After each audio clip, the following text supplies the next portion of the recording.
But I also think about like this idea of kinship. And when we are connected to many people, we feel protected and supported. And I think that's what human security is. Being connected to people so that we feel supported and so that we can make good decisions, hopefully. In North America, we can make that very easily into a very individualistic idea. Because we're so good at thinking about, well, how does this help me, or how does this benefit me? But really, human security is a community thing. And we are all connected to people. You know, even when we feel like maybe we are not. We all have family. Yeah. We all are connected to the people we live close by, our neighbors. We can find community in our workplaces. You know, some people have larger groups than other people, but we all are connected to each other. And I think in North America, we need to often be mindful of our connections with people so that we don't become too inward focused. And so there's going to be conflict. Conflict is inevitable to all relationships and all connections. Conflict doesn't have to be bad, but if we do not handle conflict well, it can become harmful and it can become violent. And so peace building is a way to make sure that conflict is something that we learn from and grow from rather than something that harms us. And it's a spectrum. So hopefully we can use peace building to be preventative so that we are not harming people. But when we do harm people, or when we have been harmed, because it happens, peace building gives us tools to move forward in a good way. When there has been harm that has happened to someone, it sometimes can feel like a very personal thing, and that it's only impacting me. But that's not what is actually happening in reality. And the fact that some external force caused us harm means that an external force, whether often it is people, needs to be with us as we heal from that harm. We can't ever heal alone. We heal in relationships with other people, and by walking with other people and learning and being supported by other people. We can definitely get caught into cycles of violence, and those cycles can be small and they can grow larger. So I think we should define what cycles of violence actually means. Go for it. Or how I interpret it. So I think of it sort of as a figure 8. So on one side, there has been harm or hurt that has happened. And maybe because of our reaction to it, maybe because of other people's reactions to it towards us, we can feel shameful, embarrassed, and bad about it, right? And then we can start to act in and actually harm ourselves with those negative self-talks. If it's larger, sometimes we actually physically self-harm ourselves. Sometimes we try to like push it out, and we overwork, or we numb this sort of pain that we've experienced through drinking, or other things like that. So we are harming ourselves internally. But because we are in relationship, in kinship with people around us, our interactions always impact other people.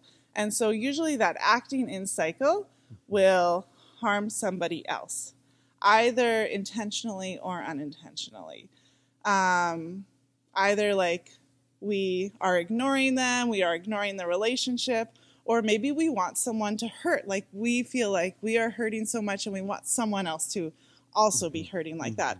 or we want revenge, and we actually like go out and purposely hurt someone.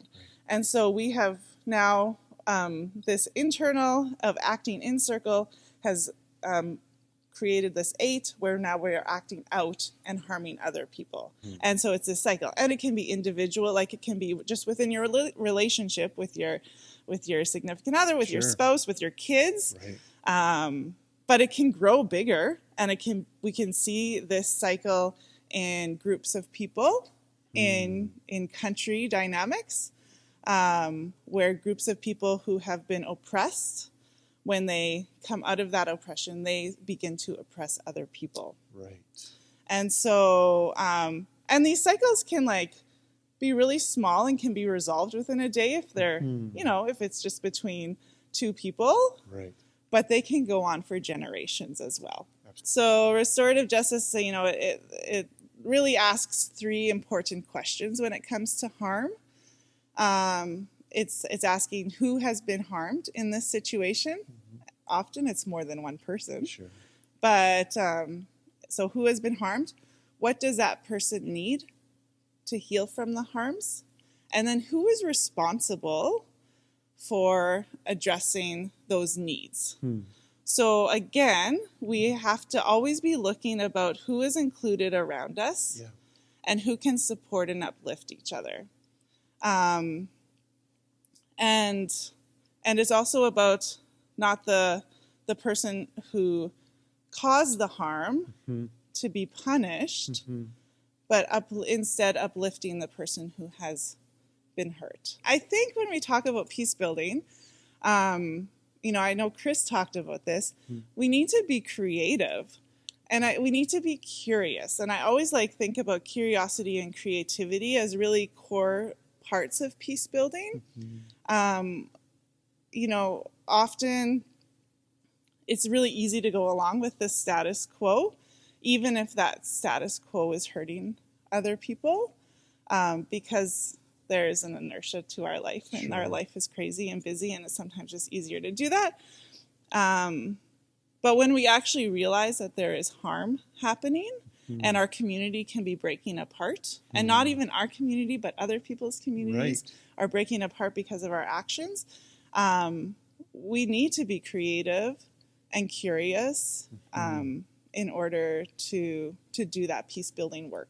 I'm not saying you as an individual should just go walk into a violent conflict and try to stop it. That probably isn't that helpful. But perhaps if you are connected with a group of people who are trying to figure out how to best solve these problems, then get in the way. Be curious and creative and try to explore different ideas of how to resolve the conflicts. When you do trauma work, it's really easy to get sucked into the negative aspects of trauma. Just like when you're talking about peace, it's really easy to get sucked into, what happens when we don't have peace around us. But with both of those things, on the other side of them is this really positive growth that we can experience, not only as individuals, but as a community and as a society, where we are building each other up because we have experienced that within ourselves. And so because we have come out of something, an experience, and feel like we have become stronger, have become more competent, more confident, we want to see that in other people around us as well. And so then we are propelled to do that work ourselves.